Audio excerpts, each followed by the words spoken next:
All right, guys, let's move on to our next bit of movie news today. Also coming to us from Deadline. I don't know how to intro this. There's a Tetris movie coming, but it's not the way that you think. All right, so it took. Here's the thing with like some of these articles, the way that like the headlines are written.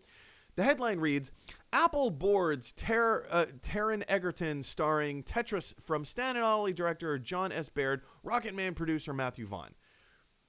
You kind of understand what they're saying. The whole idea of like, let me break it down because this is so poorly worded because they try to pack so much information into like one grabbing headline. There is a movie coming called Tetris. It stars Taron Egerton. The Apple company has decided to get on board and help finance and produce this movie. The movie is being directed by John S. Baird. He also directed the movie Stan and Ollie. It's also being produced by Matthew Vaughn, who also produced Rocketman. Rocketman starred Taron Egerton. There you go. It's a confusingly written headline, but essentially that's the gist of it. Let's jump into the article real quick. Let me jump down to the premise. Right in the center here. Egerton is playing Hank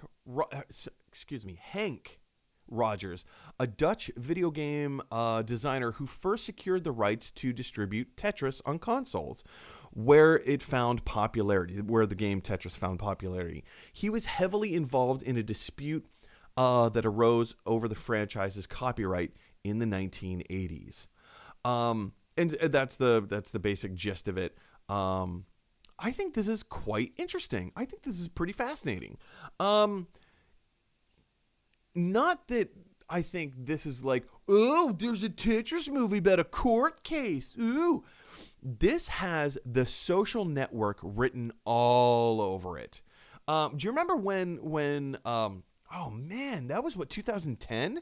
That was 10 years ago The Social Network came out. So when it was announced that David Fincher was going to direct The Social Network, and everybody talked about it as the Facebook movie. Oh, there's a Facebook movie. Oh, the Facebook movie. Man. Everybody poo-pooed it, and they threw it under the bus because we didn't really know what to expect from it. We're just like, this is a weird, strange concept. No, I'm not going to watch a Facebook movie. And then, the movie came out, it won awards, and was fantastic, right? Well, now it seems like we're getting a very similar thing, and it's not about the game Tetris. It's about the court case around this scenario, starring Taron Egerton. I think this could be really cool. Now, and I love that Matthew Vaughn is attached to this. I love that Matthew Vaughn's attached to this. What I don't love is John S. Baird. I'm not opposed to him. I don't think he's a bad director. I enjoyed the movie Stan and Ollie. It just wasn't the most riveting. Because here's the thing. If you're going to do a movie about a court case, it has to be riveting in some way. And I'm not saying that he can't do it. He very well could. I mean, he's got Matthew Vaughn behind him, producing him to kind of like, this is how we're going to do this. That's how we're going to do that. Whatever, blah, blah, blah. Everybody needs a chance to do something interesting and creative. And if people aren't given those chances, they can't prove how good or creative or interesting they can be. So I'm more than cautiously optimistic because I'm on board with this idea. I'm on board with Taron Egerton, and I'm on board with Matthew Vaughn. I think John S. Baird is fine as a director. I think I would have liked to have seen someone who has more intrigue behind their directing style. Andy, you heard about this. What bells are ringing in your mind, and what do you think this movie is going to be like? I mean, I think this movie is obviously Apple trying to also put out more legit content that they can claim that they can produce the same way Netflix has had original content that they can produce, as trying to establish themselves as more of a movie studio. a traditional movie studio. And I also think that, yeah, this seems to be a marquee project that Apple took. So I think that's why you have such a mix of different people and players involved in this project. Uh, because I think, like, for example, like with Matthew Vaughn, he obviously also was involved with the Kingsman. Yes. He worked on Kingsman as well, which is, and I think because Matthew Vaughn and Egerton seem to follow each other and work together a lot. So it makes sense that Matthew Vaughn would be involved with it since Taron Egerton expressed such strong interest in it. But I'm curious about Baird because he's also just he's somebody who doesn't often collaborate with Taron Egerton or Matthew Vaughn.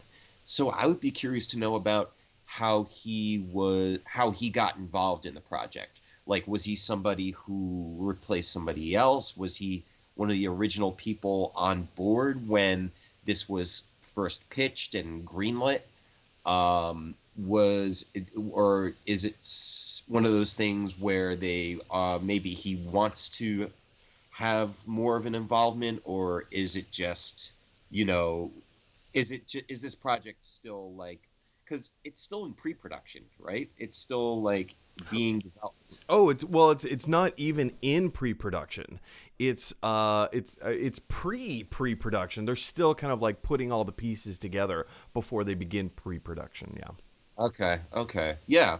So, I mean, I think at this point, it seems like anybody who's on board with this project may have a very loose affiliation. Like maybe, they expressed an interest, but, there's not necessarily a script that they're basing any type of, they're not investing themselves in. There's not additional cast that they're investing themselves in. There's not additional aspects that are really keeping them attached, but they're just like, I like this project. I'd be interested in being part of it, but I think it could be a thing where like, the director all of a sudden gets switched out and Right. It's like, actually it's John Carpenter who's going to be directing this. Now, I just looked up John S. Baird's filmography on IMDb. He doesn't have a lot of credits behind him. He did 2018's Stan and Ollie, which here's the thing. I love Stan and Ollie. Well, not the movie, but like the character Stan Laurel and Oliver Hardy. Like I love the Laurel and Hardy shorts. The movies that they've done, that was a huge influence on my comedy growing up. The movie was it was a little biopic-y. It didn't exactly go the direction that I thought it was going to go. It was okay. It was fine. John S. Baird also directed multiple episodes of television, and when I say multiple episodes of television, I mean one episode of I'm Dying Up Here, 2 episodes of Feed the Beast, 1 episode of Vinyl, 3 episodes of Babylon, and then he did 2 films. The 2013 Filth with James McAvoy, and he did a film in 2008 called Cass that didn't receive favorable reviews on Metacritic. So he's still kind of a new director. He has a few credits underneath him, but he's not the strongest of directors yet. Yeah, I mean, that may change. And that may change with this project. This really, it has the potential to put him on the map as like, like for all we know, this could be a psychological thriller. Who knows? It could be. Or it could just kind of be a meh. It could be a Sixth Sense type of movie where it's like, Tetris is not a real game. It's just an illusion. Well, I mean, it could be something like really interesting, or it could just be like, meh, this is just a black and white, plain old story. Here we go. Who knows? Yeah. But the question is for you guys, what do you think of Taron Egerton joining the Tetris movie? I mean, it has no title yet. Maybe it's just being called Tetris, or the Tetris movie. I like to think of it as the Tetris movie. Jump down to the comment section below and let me know your thoughts. Hey everybody, thanks for watching. If you like this video, click like. If you really like this video, click subscribe. And if you really, really like this video, click share. Because that is exactly what Batman from the animated series would want you to do. His name is Batman.